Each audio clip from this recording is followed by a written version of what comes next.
El desierto de Atacama se conoce como el lugar más árido del planeta Tierra, pero ¿nos creerías si te decimos que hace no mucho podías encontrar lagos y humedales allí?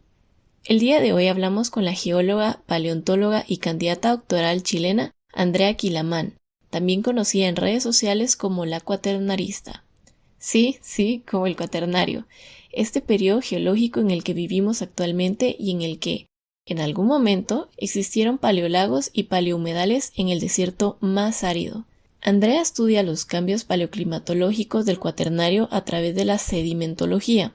Estos estudios nos ayudan a entender mejor el cambio climático.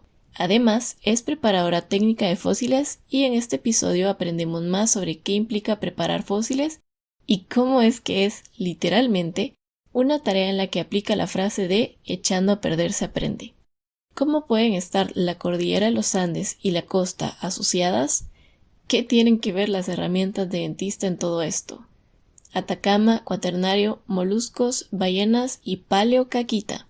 Sin más, empecemos. Hola, somos Dayan, Kat y Rana, tres científicas guatemaltecas convencidas que las carreras en STEM son para todos.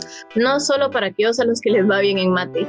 Y todos nos beneficiamos de ellas a diario y te lo vamos a demostrar. Bienvenidos a Epistemas.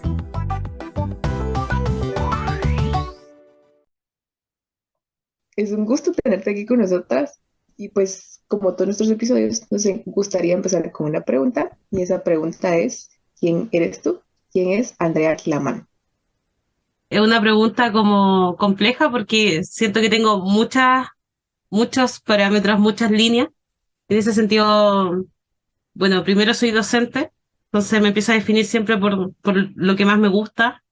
Soy profesora de la universidad en la carrera de geología. He sido profesora de distintas universidades. Ahora estoy en la Santo Tomás, una universidad chilena de acá.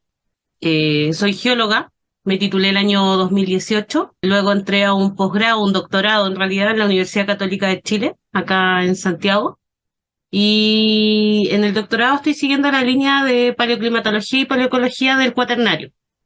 Y ahí tiene que ver un poco por qué empecé a hacer divulgación y por qué mi cuenta es la cuaternarista. Entonces ya muchos me conocen como la cuaternarista y empecé esa cuenta hace menos de un año, yo creo. Como sí, la empecé como en febrero, marzo.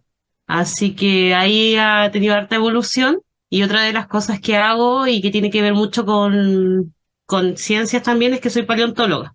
La paleontología, bueno, es una carrera que no se estudia en Latinoamérica como tal, excepto en Argentina. Y bueno, para llegar a ser paleontólogo tienes que ser geólogo o biólogo. Generalmente, igual puedes venir de otras líneas y te vas especializando. Entonces yo soy paleontóloga y también soy preparadora técnica de fósiles. Eso ya es de oficio, entonces preparo fósiles. Mi trabajo actualmente tiene que ver con preparar fósiles, determinar taxonomía de los fósiles y eso. Así que estoy siempre ahí subiendo videos de preparación técnica y la gente le encanta porque les llama mucho la atención. Y eso a grandes rasgos. Y bueno, lo que dije que lo que más me gusta es hacer docencia. Wow, tenemos mucho por desempolvar aquí en esta siguiente hora, pero, pero antes de adentrarnos en todos estos temas que nos acabas de resumir, también nos gusta conocer a nuestras invitadas de una forma un poco más personal, quiénes son más allá de su vida profesional y de sus carreras en ciencia. Entonces te preguntamos qué otras cosas te gusta hacer en tu tiempo libre o si tienes algún pasatiempo o qué más haces en tu tiempo libre. Bueno, este año ha sido complejo porque empecé a trabajar a full con este tema de la preparación de fósiles. Trabajo en una consultoría, entonces ha sido como muy full todo y me ha costado compatibilizarlo con el doctorado. Igual ya estoy en tercer año del doctorado. Bueno, ahora pasa a cuarto, estoy ya como casi finalizando. Estoy como enfocándome en eso, pero dentro de mi actividad de tiempo libre, del poco tiempo libre que me queda, me encanta cantar, como clases de canto. Me gusta salir, también compartir con la gente que a veces no puedo compartir en la semana. Trato de dar ese tiempo. Soy una persona que también le gusta estar sola, mucho rato sola, entonces de repente puedo ir a ver una película al cine sola o puedo salir a pasear sola. Y lo otro, mis perros. Soy fanática de los perros, por mí tendría 10.000 perros. El tiempo que tengo se lo dedico a ellos también. Pero eso a grandes rasgos, pero como digo, no me queda tanto tiempo y la divulgación es algo que hago también como hobby. Entonces, Ahora no estoy subiendo tanto material, pero por tiempo obviamente, pero cuando ando con un poquito más de tiempo, me dedico a subir material, como bien cercano a la gente, lo más cercano posible a la gente. Me encantan tus hobbies. Me encanta que las clases de canto es algo que yo siempre he querido hacer y nunca hago y ahorita solo no hay tiempo. Entonces, qué bonito que, es cierto, aunque no haya tanto tiempo, trata siempre de dedicarle un poquito a otras cosas. Sí, ayuda mucho al tema del estrés. Cuando cantas, sueltas mucho, botas mucha energía, botas muchas cosas que dejamos guardadas a veces, que no podemos decir en ciertas Es situaciones, cierto. y te ayuda mucho a liberar energía. Entonces lo que yo hago es, bueno, yo generalmente salgo al trabajo como a las 7:30 de la tarde, o a veces antes, entonces tomo la clase y quedo a la vuelta de mi trabajo, entonces la tomo al tiro de 7:30 a 8:30. Entonces hago ese traspié al Te tiro queda ahí, justo. justo, justo. Yo lo más que hacía era cantar a todo pulmón en el carro cuando iba de regreso en el tráfico de la ciudad, pero nada de clases. Pero súper, No, y sí, te ayuda el tema de cuando uno hace clases, como uno habla mucho cuando hace clase o uno va a un congreso o algo, habla cierto. mucho, te ayuda mucho a vocalizar. Entonces yo ahora también puedo hablar mejor, mantengo el mismo tono en ciertas situaciones, porque me preparo siempre cuando tengo algo que hacer, me preparo con las clases de canto. Entonces el profe como que te ayuda a eso también. Es bien Bueno, bueno. chicas, a meternos a clases de canto, digo yo, entonces, para aprender a hablar mejor. Eso iba a decir, como que para entrenar para el podcast. Yo lo necesito, tal vez así dejo de sentirme tan incómoda con mi voz. Que le digo que mi problema cuando ya estamos en la parte de edición es que yo no me acostumbro a mi voz todavía, entonces estoy editando y digo, ay, no puede ser que de verdad me escuche así. ¿Te ha pasado alguna vez? Sí, al principio cuando empecé a grabar videos para subirlo al Instagram de la cuaternarista, sí me pasaba, era como, no puedo subir esto, no me gusta la voz. Y bueno, ahora ya me da lo mismo, porque como que te empezáis a familiarizar más, entonces como que perdí el pudor, igual que mostrarte en cámara también me daba mucho pudor, y ahora no puedo, ahora siempre subo videos y como que rompí toda esa barrera que uno tiene a veces, que es una barrera que uno mismo se pone, una limitante que uno mismo se va poniendo. Entonces ya no, hoy día subo, a veces estoy casi como recién levantada y subo un video igual y me da lo mismo. Creo que tengo una duda, digamos, ahorita que dijiste, subo un video casi que recién levantada. ¿Tenés algún momento, o sea, si te surge una idea en ese ratito grabás o como que planeas y decidís en qué momento grabar de tu día o así? Yo soy la persona que menos planifica las cosas. O sea, todo, hasta la elección de mi doctorado fue así como de que me surgió la idea y postulé. No planifico nada, absolutamente nada. Siempre he tratado de tener estas agendas y ordenarme y el planificador y de las 18 a las 20 horas voy a estudiar esto o me voy a leer este paper y no, jamás. Jamás he podido ser una persona organizada, ni ordenada, ni nada. Todo lo hago, por ejemplo, a veces estoy en el trabajo y estoy preparando material. Bueno, esta temporada recibí muchos practicantes. Entonces abrí postulaciones para práctica y tengo 8 practicantes ahora en el laboratorio. Wow. Entonces, la otra vez estábamos trabajando y le digo a uno de los chicos, que bueno, algunos son alumnos míos, les digo, ya, oye, ¿podéis grabar ahora? Y yo me pongo a explicar, pero porque se me ocurrió en el momento alguna idea. O a veces también estoy acá el fin de semana en mi casa y estoy ahí porque mi cabeza está todo el rato ahí. Te juro que trato de parar, pero está todo el rato así procesando cosas. Y me pongo a grabar de la nada, pero nunca planifico nada, absolutamente nada. Ay, qué interesante. Pregunta, ahorita a inicio de año hiciste un plan de inicio de año, como uno lo suele hacer así en plan muy, ¿Ingenuo? Como, Uy, no. muy pensando que uno va a ser un poquito más organizado, o ya así solo como idealista, como soñadora de que voy a cumplir las metas.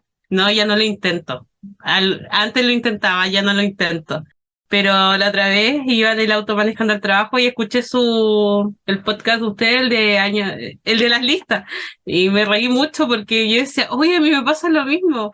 Antes anotaba muchas cosas y después al final ni sabía dónde estaba la lista, no, no, nunca cumplía. Entonces, sí me pongo como meta, yo trabajo mucho bajo presión, o sea, funciono mucho bajo presión. Si tengo mucho tiempo, me cuesta avanzar. No soy de las personas que, por ejemplo, si tenéis que escribir un draft para un paper y tenéis 3 meses, no avanzo un poquito todos los días. Quizás voy a estar el último mes así como el gato, así como, ah. Entonces, soy de trabajar bajo presión y no me hice ningún listado de metas porque dije, ya, ¿para qué lo voy a hacer si no lo voy a leer después y no lo voy a aplicar? Sí, en mi mente me pongo muchos deadlines, como, bueno, tengo que mandar un abstract sí o sí de aquí al 20 de enero. No sé cómo lo voy a hacer, qué días voy a avanzar, pero el 20 de enero va a estar ahí y va a estar ahí. Entonces, sí, lo otro, yo hago muchas cosas, entonces siempre me dicen, anota lo que tienes que hacer, jamás anoto nada, entonces siempre está ahí. Sí, me identifico mucho con eso. Este año sí hice la lista, como ya todos son testigos en ese episodio, porque nos obligamos, pero vamos a ver cómo termina en un par de meses. Pero sí, me identifico un poquito. Sí planifico algunas cosas, pero la mayoría solo está aquí. Y justo creo que ya no hablamos de esto en este episodio, pero esa semana que seguí leyendo sobre propósitos y metas y motivación y cosas así, también me encontré esta ley de Parkinson, que es justo lo que acabas de mencionar, que mientras más tiempo tengamos no significa que más vayamos a hacer, sino que las actividades se expanden de acuerdo al tiempo que uno tenga para hacer las cosas. Entonces creo que es un problema universal, por si algo sirve de apoyo. Ujú. Sí. Y bueno, entremos un poquito más ya a tu vida en la ciencia. ¿Cómo fue tu camino hacia la ciencia? ¿Cómo descubriste tú que eso querías hacer? ¿Cómo llegaste a estudiar geología? Mira, yo no tengo una familia que venga de la ciencia, absolutamente ningún referente. Sí creo que soy la primera persona de mi familia que tiene estudios universitarios, por decirlo de alguna manera. Y yo creo que el gran referente primero sí fue mi papá. Mi papá era perforista de captación de agua subterránea, hacía pozos, entonces sabía mucho de suelo. Pero autodidacta, no porque lo haya estudiado, porque no tuvo las oportunidades, pero él era muy inteligente. Digo era porque falleció hace 3 años.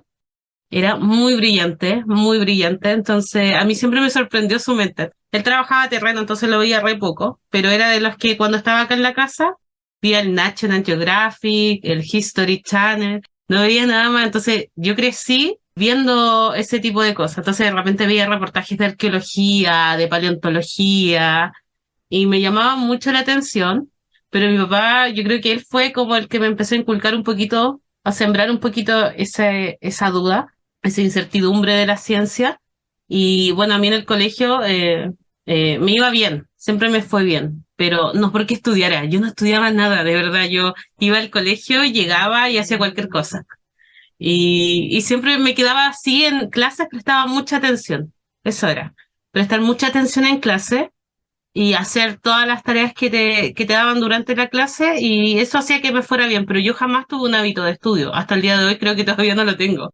Entonces, siempre muy atenta a las clases, después en la media, porque nosotros pasamos la básica, primero a octavo básico, después pasamos a la media, de primero a cuarto medio. Y en primero a cuarto medio bajé un poquito mis notas porque empecé a salir como que ya tenéis 15, 16 años, era un poquito más influenciable. Entonces empecé a distraerme más, faltaba más clases también. Por eso yo siempre digo, yo no soy el modelo clásico de nota 7 o nota 7 acá es el máximo. No sé cómo en otros países, pero acá es como un promedio 7 es lo mejor, es lo máximo. Bueno, salí con un promedio bueno, lo que me sirvió también para la PSU en ese momento. Acá en Chile, cuando sales de cuarto medio, rinde la PSU. Ahora se llama PAE, pero cuando yo la di se llamaba PSU. Entonces ahí tú eliges una prueba de matemáticas, ciencias, lenguaje. Y yo, a pesar de que me atraía la ciencia, a mí me encanta escribir. Me encantaba escribir ensayos, cuentos, de todo. Yo tengo esa parte muy desarrollada, pero me encanta. Y siempre me acuerdo de un profesor que me decía, no vayas a estudiar literatura porque nos va muy mal económicamente. Y me decía, no, eres muy buena en esto, pero no vayas a estudiar eso, por favor. Entonces tenía habilidades para ambas cosas. Entonces en la PSU no me fue así brillante, pero me fue bien dentro de lo normal. No estudié en una universidad destacada o de estas que son como las más destacadas de Chile, las tradicionales, como se les dice acá, como la Universidad de Chile, la Católica. Yo estudié en una universidad privada, que es la Andrés Bello, y ahí estudié geología, pero en mi postulación, miren, para que vean que soy muy diversa, postulé a literatura, postulé a geología y postulé a medicina. Me llamaba la atención muchas cosas. Y claro, me postulé y quedé en las tres áreas.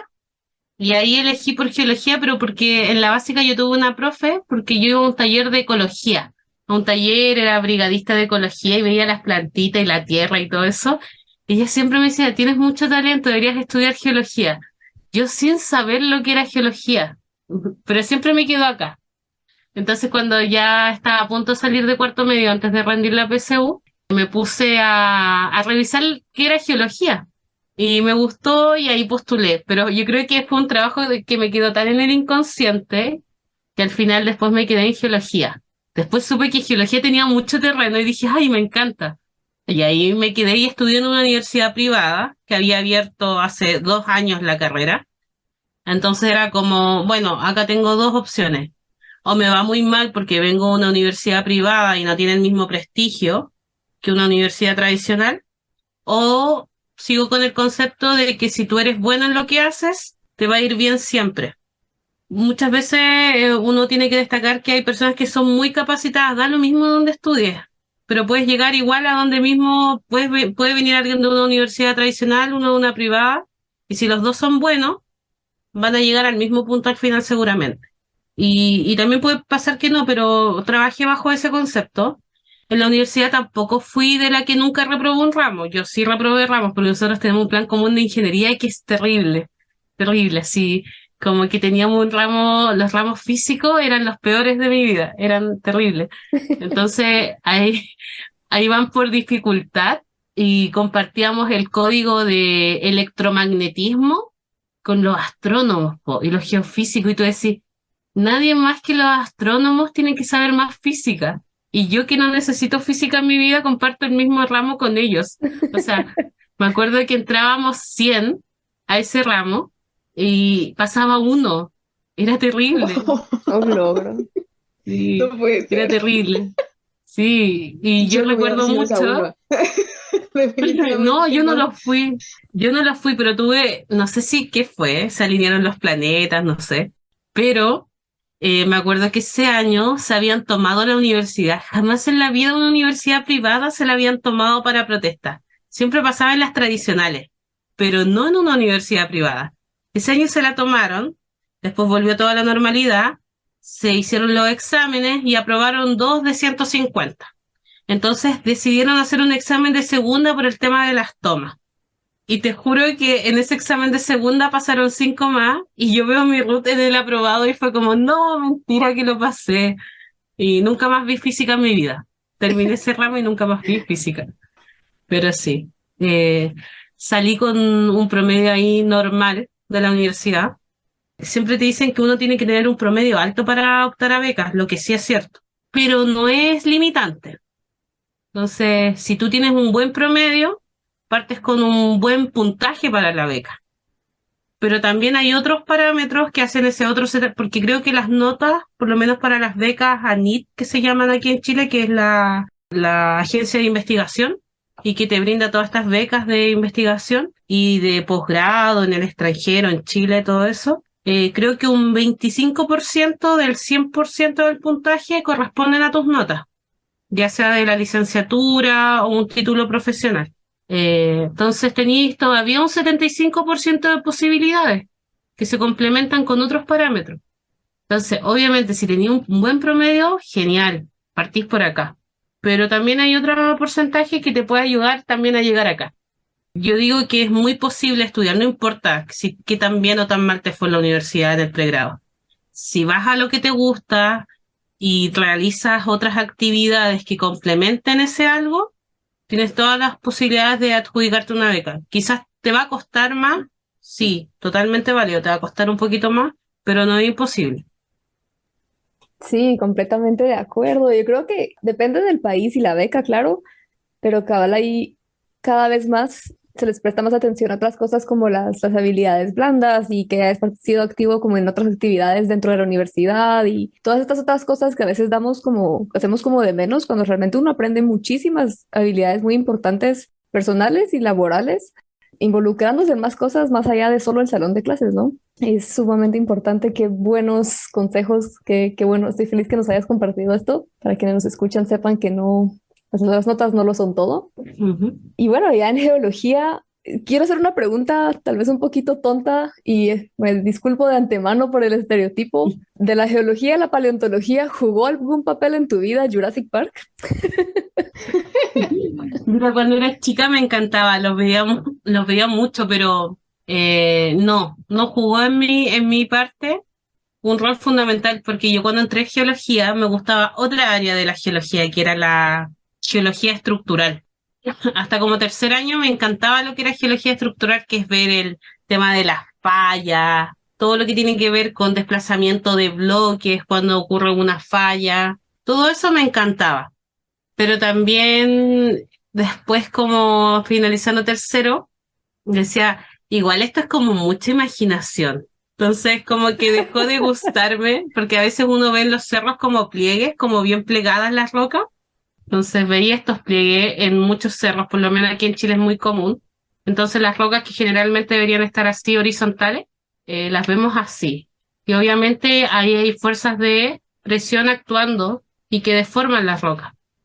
Pero también se pasaban, los profes te explicaban unos rollos que eran como demasiado fantásticos. Y yo decía, ya, pero eso es una idea, ¿cómo vas a comprobar eso? Es incomprobable. Entonces, ahí me alejé un poquito de eso y empecé a involucrarme más a la sedimentología. Y junto con la sedimentología, la paleontología es una muy buena herramienta para la sedimentología. Si tú me preguntas hoy día a mí qué me encanta, a mí me encanta la sedimentología. Mi doctorado estoy estudiando la producción de arena en la cordillera de los Andes por efecto de las glaciaciones y cómo efectivamente podemos nosotros ver reflejada una glaciación que ocurrió en la cordillera de los Andes en la costa. Cómo podemos ver el efecto de una glaciación en la costa, que es algo súper loco, como que nadie lo podría conectar, porque es costa y cordillera, y eso estamos haciendo junto a mi tutor.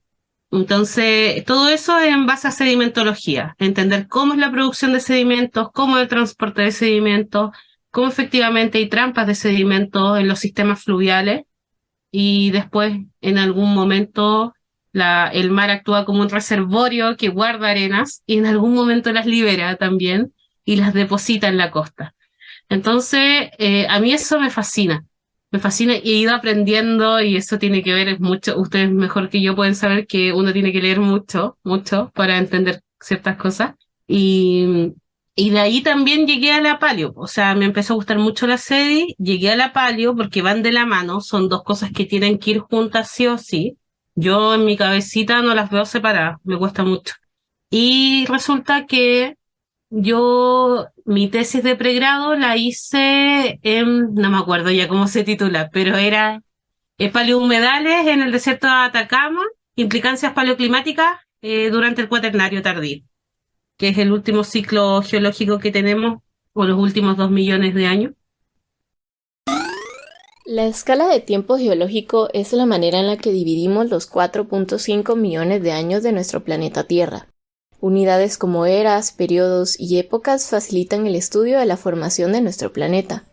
Normalmente las dividimos jerárquicamente de acuerdo a los principales eventos geológicos y o biológicos. Por ejemplo, el periodo Jurásico es el segundo de 3 periodos de la era Mesozoica, la cual finalizó hace aproximadamente 66 millones de años con la extinción de los grandes dinosaurios.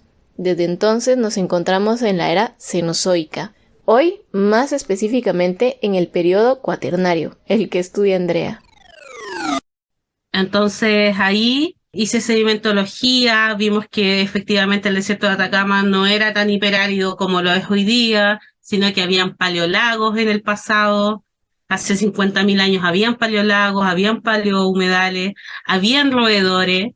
Entonces, en base, por ejemplo, encontramos algunas paleomadrigueras donde veía ahí pastito, que era como de hoy día, ¿cachai? Era como de hoy día, y en realidad si tú le hacías una datación, tenía más de 50.000 años, pero se conservaba tan bien, entonces eso te permite reconstruir, y también había caquita así de ratones, mucha caquita de ratones, y eso también se le hacía datación y tenían más de 50.000 años. Y yo terminé esa tesis que me encantó. Yo creo que eso fue lo que terminó de enamorarme entre la sedimentología, el cuaternario y la paleontología, porque también había megafauna que encontrábamos asociada. Y arqueología también, mucha arqueología, también me encanta la arqueología. Entonces, ahí yo terminé mi tesis. Me acuerdo que en la universidad hice un par de ayudantías a los profesores. Terminé mi tesis, todo bien. Y yo me acuerdo que estaba, antes de defender mi tesis, no sé, noviembre, yo defendía en diciembre y me llama un paleontólogo muy conocido y me dice, hola, ¿sabes que me recomendaron trabajar contigo? Y yo como era una estudiante, ¿quién te va a recomendar trabajar conmigo si no soy nadie? Y me dijo, y necesito a alguien para que trabaje conmigo durante los meses de enero hasta junio al menos. Estamos rescatando ballenas, cetáceos, muy antiguos que se encontraron en un proyecto minero. Y yo obviamente dije que sí, y yo ahí Wow. quedé fascinada, desenterrar huesos gigantes, gigantes, costillas de ballena gigantes, era increíble. Y ahí yo después, él me recomendó con los profesores de las universidades, y ahí empecé a hacer la ayudantía de paleontología, de sedimentología, y me metí full y ya después ya ahí me fui por un tubo y seguí. Así que Literalmente ahí Qué fue. viviendo el bonito. sueño que muchos tenían de chiquitos. O sea, Sí, hasta vienen sí, juegos, todo con esto. Qué increíble. sí, yo me acuerdo que no sabía ni cuánto me pagaban y yo decía, ya da lo mismo, no sé ni cuánto pagan, no sé, porque uno cuando sale de la universidad tampoco sabe cuánto tiene que cobrar o cuánto te deberían pagar, uno sabe saliendo nada. Bueno, para mi suerte me pagaron súper bien, así que estaba doblemente contenta. Y bueno, ahí me metí de lleno a la paleo. Después de eso, de todo, de la tesis, del primer trabajo, de ahí me fui full por la paleo y adicionalmente yo hice una práctica en la Seremi de Minería, que es una entidad estatal acá en Chile, como para el gobierno.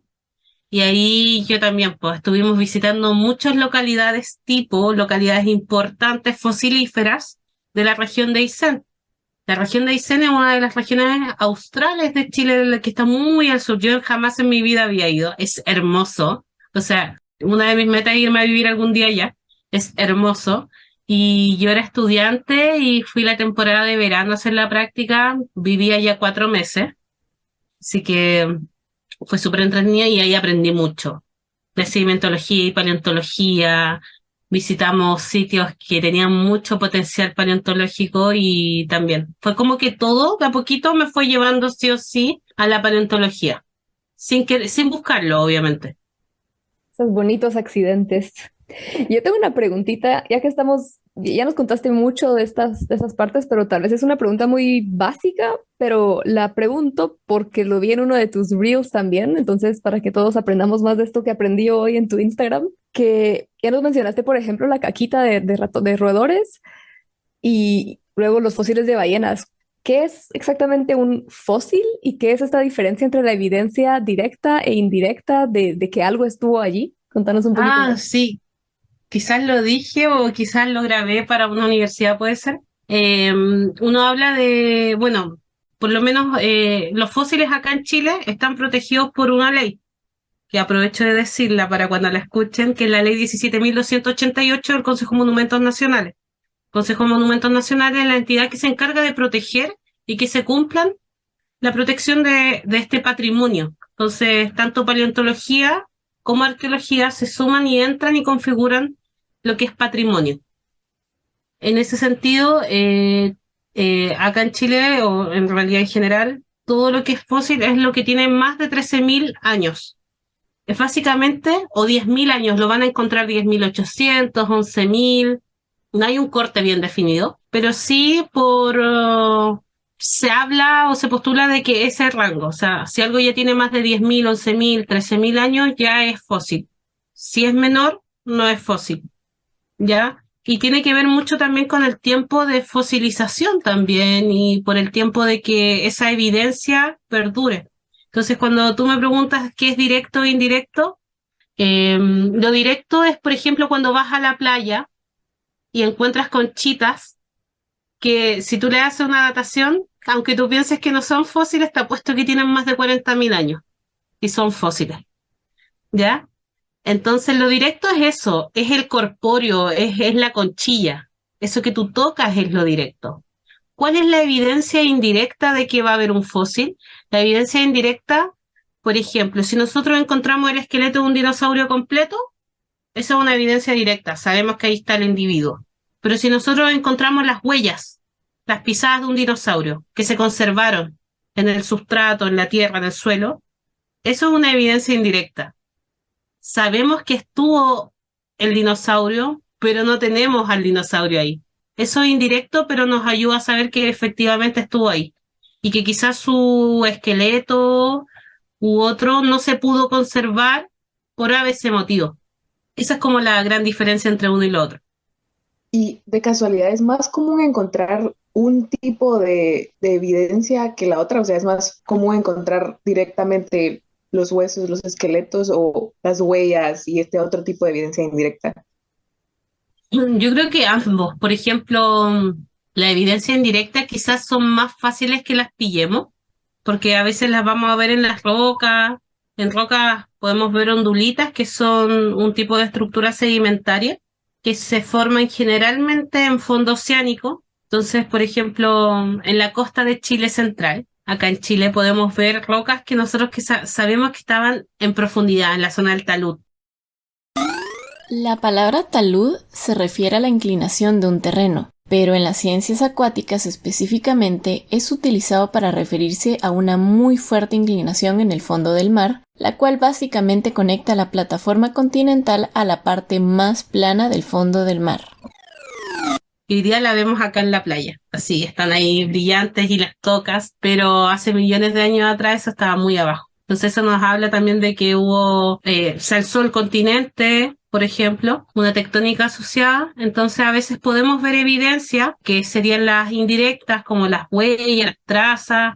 Cuando hablo de trazas es porque, bueno, las huellas ya son las pisadas de los dinosaurios, por ejemplo, pero también habían otros bichitos, que eran los moluscos, que dejaban un trazado, hacían galerías como tubitos. Entonces eso también es una evidencia indirecta.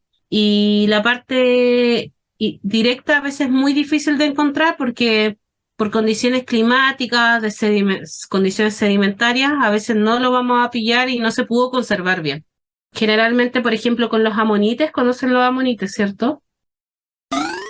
Los amonites son un grupo de animales moluscos, como los caracoles, que existieron desde mucho antes que los dinosaurios. Su amplia distribución los hace muy buenos registros fósiles para datar rocas y comprender mejor cómo era el pasado. Son fósiles muy famosos y es común verlos en películas animadas de ciencia ficción, además de en la propia película Amonite del 2020 inspirada en la vida de la paleontóloga Mary Anning, una paleontóloga autodidacta del siglo XIX y pionera de la paleontología moderna. Estos como caracoles. Nosotros encontramos casi siempre moldes que también son evidencia indirecta. Es como cuando tú pones un caracol en una plasticina y la aprietas, te va a quedar la marca en la plasticina. Ya, eso encontramos generalmente nosotros, que ese sería el molde externo, que quedan las marcas de afuera, y podemos encontrar también el molde interno, que si esa conchilla se rellenara de sedimento, después la conchilla se disgrega y solamente queda el sedimento, pero queda toda la estructura interna guardada. Entonces también todas esas cosas indirectas son muy útiles para estudiarlas, porque podemos ver toda su anatomía, estudiar la anatomía completa de un individuo sin que el individuo esté ahí. Entonces es maravilloso, a mí me encanta. Y digamos esto de lo interno de los moluscos es como en los caracoles, que a veces encontrás como una tuerca, ¿cómo se llama? Como un tornillito de arenas. Sí, Y eso sí, eso significa que un es molde interno. viejo. Sí, 23 millones de años fácil. Wow, yo pensaba cuando encontraba así, usualmente los encontraba en la costa del Atlántico de Guatemala. Yo decía, Ujú. este de plano, o sea, nunca me imaginé que estuviera viendo algo tan viejo o tan antiguo. Yo pensé que tal vez se murió hace poco, pues hace unos años, no sé. No, sí solo tiene que la pasar harto tuerquita. porque piensa que se muere el organismo. Imagínate cuánto tiempo tiene que pasar para que la conchilla que es dura se diluya. Pasa mucho, mucho tiempo. Aparte se tiene que rellenar y ese relleno se tiene que consolidar. Tiene que quedar ya casi como una roca. Entonces, eso es mucho tiempo. Ay, qué Mucho, boba me mucho sentí tiempo. ahorita. No, me encanta que la gente pregunte y explicarle y es bacán porque después van a la playa con otra mentalidad. Están como, oye, esto es un fósil. Sí, totalmente. No tenemos Sí, que escarbar dinosaurios para encontrar fósiles realmente, o sea, solo caminando en la costa y poniendo atención de estas cositas. Qué genial. exacto. Y yo tengo otra serie de preguntas tontas, pero No hay preguntas tontas.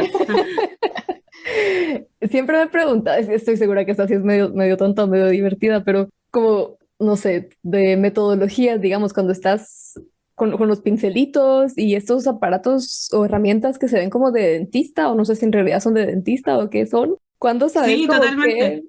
cuándo sabes como qué necesitas o cuándo cambias de pincel o los tipos de pincel? No sé, siempre me ha dado curiosidad hasta dónde. O sea, yo me imagino si yo tuviera que hacer algo así, diría de plano que yo rompo el fósil, o sea, arruino todo. ¿Cómo sabes qué hacer, en qué parte, en qué tipo de material?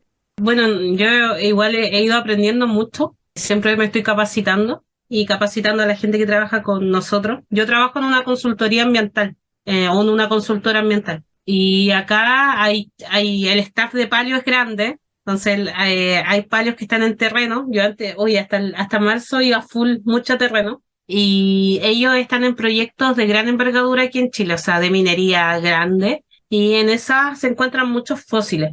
Entonces los chiquillos lo que hacen, se recogen, tenemos el permiso, todo legalmente, eso lo envían acá al laboratorio, donde estoy yo, lo recibo. Tenemos muchos fósiles, como 3.000 fósiles, es un montón. De todo tipo, desde estas conchitas hasta cosas muy antiguas, amonites, de todo. Plantas también. Entonces, uno lo primero que tiene que hacer es ver el material y hacerle una evaluación inicial. Nosotros anotamos todo en papel. Yo te digo, yo no soy nada para planificar, pero ahí en el trabajo es todo ordenado. Todo hay paso por paso. Entonces, uno evalúa y dice, bueno, este es un molde interno, el sedimento está medio ahí disgregado, la conchilla tiene algunas fracturas, lo más probable es que si lo preparo se va a poner, se puede romper. Así que lo primero que voy a hacer, quizás lo voy a consolidar. Y ahí ocupo ciertos químicos y lo consolidamos, le inyectamos consolidante por todos lados para que penetre a través de los poros y ya quede muy firme. De ahí si necesitamos ocupar martillos neumáticos, que son unos que se utilizan con aire comprimido, lo podemos ocupar con más calma, pero siempre ir lento. Tú vas trabajando y ves que, uy, se está partiendo, consolidante. Es siempre muy observativo. Y ahí vamos evaluando, hay fósiles que no requieren martillo neumático, sino que requieren estas herramientas quirúrgicas de precisión que son las que ocupan los dentistas, efectivamente son las mismas. Y ahí vamos limpiando, trabajamos con agua caliente, con alcohol, con acetona, con un tipo de acetato también en base a alcohol. Hay de todo, pero todo tiene una evaluación y después te vas a dar cuenta que el tipo de evaluación se repite. Pueden ser distintos fósiles, pero el criterio es el mismo, entonces ya tenemos un estándar de que hay, por ejemplo, 10 tipos de trabajo diferentes y alguno de esos 10 es el indicado para este fósil. Entonces ya ahí es replicar nomás. Tengo una duda, bueno, dos. Primero, ¿en algún momento se te ha, pues, quebrado, se te ha quebrado un Sí, fósil que te ha llegado? ¿Y sí, qué se hace en ese sí. momento? ¿Qué pasó Nada, cuando no se quedaste el llora, se primero? arregla. Se arregla porque tú estás trabajando y uno ya sabe que lo más probable es que se te rompa. Nosotros trabajamos con mesones blancos, sí o sí, porque si salta una pieza importante, vamos a tener que pegarla y ponerla en su lugar. Eso hacemos. Se rompe, se separa esa pieza, se sigue trabajando, se vuelve a consolidar la pieza, luego esa pieza que se nos rompió, la unimos, la pegamos. Y la pegamos también con un adhesivo que es reversible. No con la gotita, no sé si conocen la gotita. La gotita es un Ok. adhesivo que tú lo tocas y se te quedan pegados los dedos. Pero no es El reversible. super glue. Creo yo que El para nosotros superglue, es algo así. ese, es sí. Sí, también acá existe el superglue, el superglue. Y antes se ocupaba mucho eso, pero el problema de eso, que si tú lo pegas, no se vuelve a despegar. Y si quieres despegarlo, tenés que trabajar con bisturí, etcétera. Nosotros preparamos un adhesivo a la concentración que nosotros queramos y necesitemos, y son en base a alcohol o a acetona. Entonces, por ejemplo, te equivocaste en pegarlo, le aplicas alcohol o acetona y se va a separar de nuevo y lo puedes corregir. Qué bueno que el hecho que puedas hacer eso te quita la presión de voy a romper esto y ya no va a haber remedio, ¿verdad? No, incluso a los Es practicantes siempre les decimos, atrévanse chiquillos, denle, no importa, acá están aprendiendo, no hay errores, todo es aprendizaje. Se te rompió el fósil, no es un error, es un aprendizaje nuevo. Vas ahora a aprender a pegarlo. literal, echando a perder se aprende. Exacto, sí es literal. ¿Y cuánto tiempo generalmente se tardan sería procesar un fósil? O sea, los encuentran, te avisan y les hacen esta evaluación y hacen todo este proceso. ¿Cuánto tiempo más o menos depende del tamaño? Depende del tipo. Depende del tipo de fósil, qué tan antiguo sea. Por ejemplo, si algo del cuaternario es mucho más fácil porque no está consolidado en roca, porque no se alcanzó a formar una roca, sino que tiene solo sedimento semi-consolidado, entonces es mucho más fácil trabajarlo. Pero nos llegan fósiles que son muy antiguos y que es una roca caliza, durísima, durísima, y que el fósil es muy pequeño y está dentro de una roca gigante, y ahí puedes estar, bueno, yo saqué de uno que se veía solo una monita, iba a sacar esa monita y al final habían 10 dentro de esa roca, pero en esa estuve 2 días completo, así que es un trabajo que puede ser muy corto para algunos fósiles, en algunos fósiles te podéis demorar 1 hora, pero otro te puede llevar 12 horas, por ejemplo. Días, meses, inclusive. Ahora sí un dinosaurio, ya ahí tenéis 2 años quizás. Bueno, Andrea, la verdad es que no había visto la hora y creo que aquí podríamos seguir hablando y Hoy, preguntándote yo tampoco. muchas cosas más, pero antes de Pero ahí lo pasar, pueden ver en el Instagram. sí, que justo eso te iba a preguntar ahorita, antes de pasar a las preguntas finales, hablemos un poquito también de tus esfuerzos de divulgación, de tu Instagram, de quién es la cuaternarista. Bueno, ya conocimos a la cuaternarista hoy, cuéntanos un poquito más de, tal vez definamos, si nos puedes compartir qué es el cuaternario que ya nos compartiste un poquito antes, que esto es también de periodo del que trata también tu doctorado, ¿no? Pero por qué la cuaternarista? ¿Por qué te encanta este periodo y cómo empezó tu página de Instagram, la cuaternarista? El cuaternario me encanta porque es lo más cercano a lo que tenemos hoy día. Entonces, si nos vamos al Cretácico, estamos muchos millones de años atrás, pero si nos vamos al cuaternario que abarca el Holoceno, que son los últimos 13.000 años, y el Pleistoceno, que son los últimos 2,5, 2 millones de años, es lo que nos puede ayudar a entender el cambio climático que tenemos hoy día. O sea, por ejemplo, sabemos que los glaciares están retrocediendo, pero esto no es primera vez que pasa ahora. Ha pasado varias veces, varios millones de años atrás, varios miles de años atrás, mejor dicho, ha pasado esto. Entonces, el comprender eso es lo que me llama a mí la atención. El cuaternario nace porque a mí en geología, incluyo todos los geólogos, el cuaternario nunca nos lo enseñan, no nos lo muestran. Nosotros tenemos que ver roca, roca, roca, roca. Ya, entonces los mapas, el cuaternario es todo esto amarillo que sale en los mapas geológicos y es como las quebradas, los ríos, todo eso es el cuaternario. Pero hay una dinámica activa constantemente en el cuaternario que es necesaria entenderla para entender los procesos del cambio climático actual. Entonces, nació por eso la cuenta, nació por eso también mi proyecto de tesis, también por eso lo hago, a pesar que sufro mucho con él, nace el de comprender el cambio climático. Como una desglaciación, por ejemplo, de hace, no sé, por el retroceso de glaciares de hace 80.000 años, puede explicar las dunas enterradas, antiguas, muy antiguas, que tenemos hoy día en la costa. ¿Cómo conectas dos cosas totalmente opuestas? Bueno, de ahí nace también. Nace también la cuaternarista, nace con ese nombre porque una de las cosas que quiero mostrar es el cuaternario, pero como pueden ver hago muchas cosas, entonces trato de tirar un poquito de todo, y nace por llevar a la gente el conocimiento, porque yo ingresé a un doctorado no por publicar muchos papers, no me interesa eso. Y los que lo hacen, genial, los admiro, me encanta, porque uno se nutre de las publicaciones de otros. A uno le nacen ideas de las publicaciones de otros y es una tarea que tienen que hacer ciertas personas, pero no es mi tarea. O sea, mi foco hoy día es hacer docencia, es enseñarle a los chiquillos que están en la universidad, decirle, oye, no importa que te vaya mal, no importa que te eches un ramo, no importa que repruebes, si quieres hacer un doctorado, si quieres dedicarte a la investigación, lo vas a hacer igual. Y el mejor ejemplo soy yo, por ejemplo, darle cercanía. Yo soy una persona muy cercana con sus alumnos, muy cercana, a veces me retan, pero nada, no puedo evitarlo. Yo entré a un doctorado porque quiero ser docente. Soy docente, pero quiero serlo aún más, quiero ser un mayor aporte porque cuando tú tienes un doctorado también tienes más opciones de financiamiento para investigar. Si tienes más financiamiento para investigar, vas a tener más posibilidades de darle temas de memoria, de tesis a los alumnos y de ahí nace. Y también porque las casas de estudio te piden también tener un posgrado, sí o sí. No le sirve el geólogo a secas, le sirve el doctor él o el magíster él. Entonces, eso es una realidad que es válida. Y como les digo, mi objetivo no es publicar, mi objetivo es llevar y acercar la ciencia a la gente, a los estudiantes, ver que todo es posible. Para mí, yo encuentro que no hay nada imposible. Creo que a nosotros cuando estudiamos nos marcan mucho los malos docentes y también nos marcan mucho los buenos docentes. Y en ese sentido, un mal docente te puede llevar a retirarte de una carrera. Yo tuve muchos malos docentes también en la carrera y es terrible cuando te dicen eres tonto, ustedes no saben nada, como no entienden, tienen puros unos.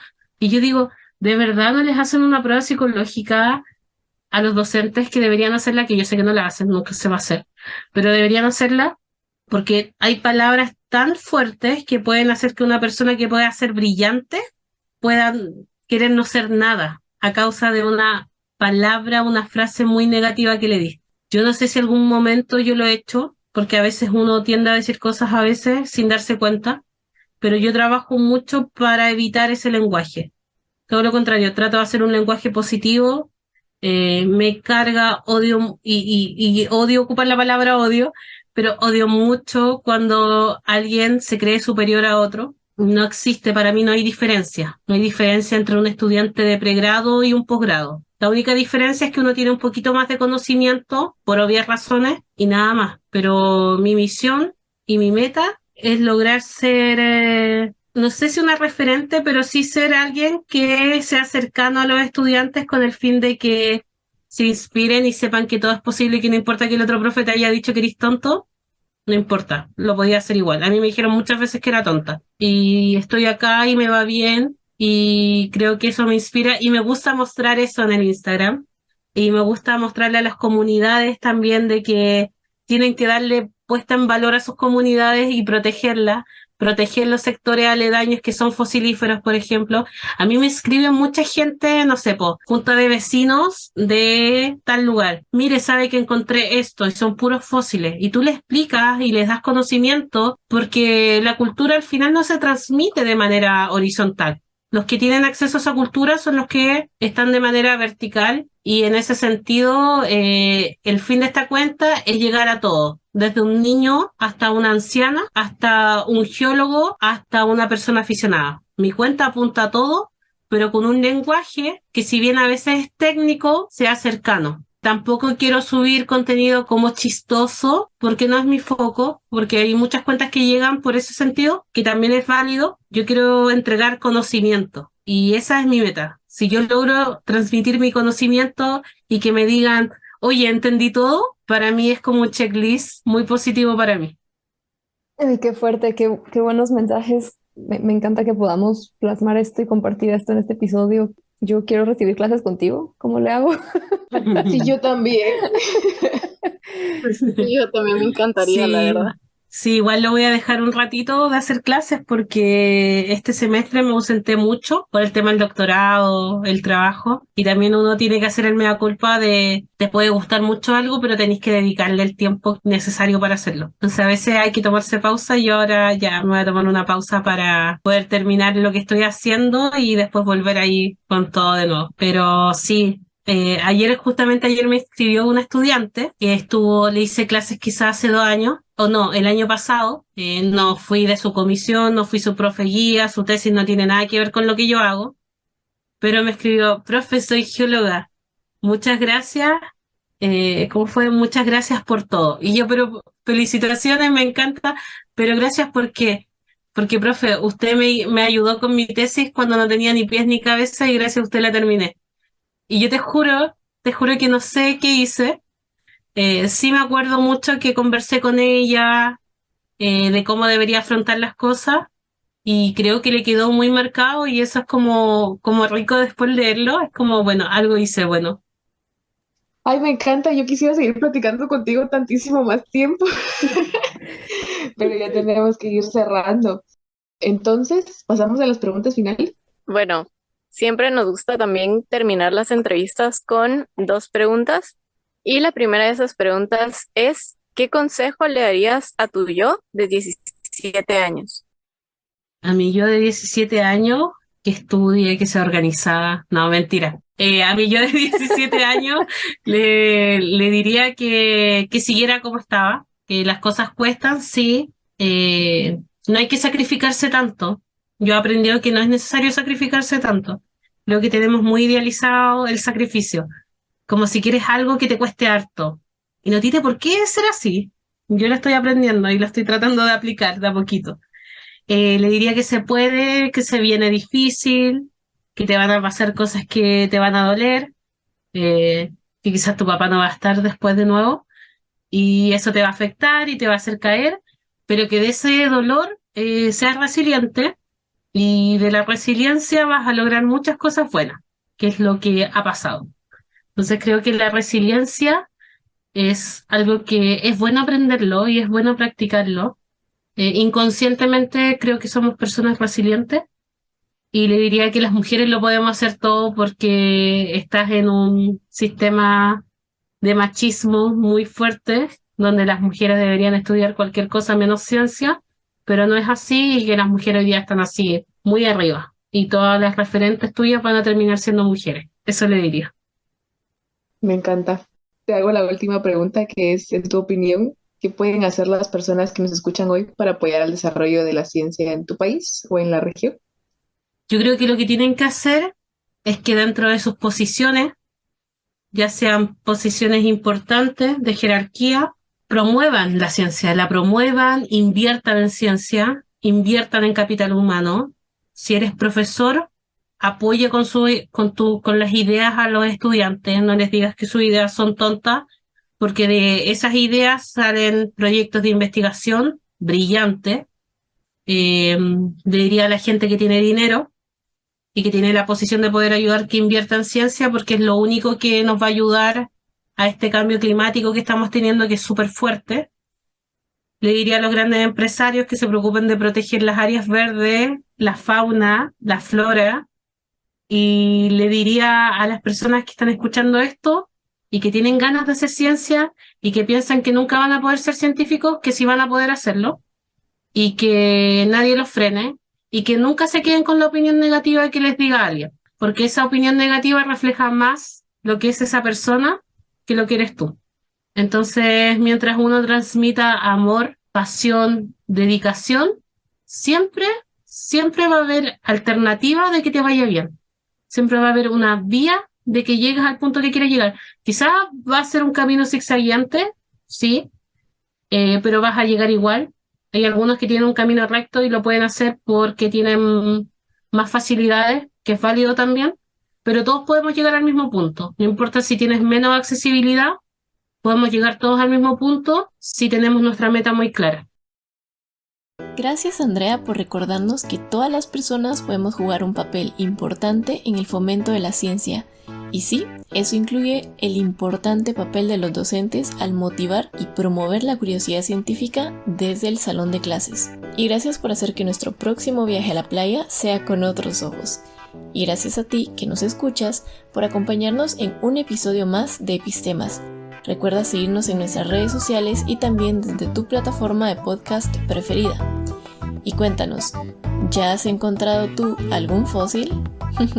Ahora sí, hasta la próxima.